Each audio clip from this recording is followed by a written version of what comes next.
नमस्कार.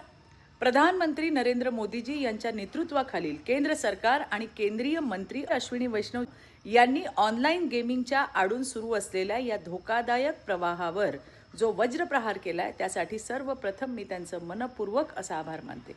Online gaming ही फक्त मजा नाही, आज ती व्यसन, फसवणूक आणि कुटुंब उद्ध्वस्त होण्याची मोठी कारणं बनली आहेत. या डिजिटल सापळ्यात सगळ्यात जास्त अडकतात ती आपली लहान मुलं आणि तरुण पिढी. घरची बचत जुगाराच्या आहारी जाते. पालकांच्या डोळ्यासमोर लेकरं हतबल होतात आणि कित्येकांनी तर यामध्ये आत्महत्येचा मार्ग पत्करलाय. नुकतंच संसदेमध्ये अश्विनी वैष्णवजींनी कर्नाटकामध्ये 31 महिन्यात 32 आत्महत्या झाल्याचं सांगितलंय.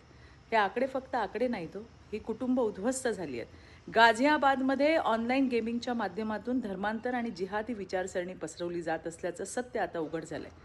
महादेव ॲप घोटाळ्यातून हजारो कोटींचा काळा पैसा आणि भ्रष्टाचार समोर आलाय.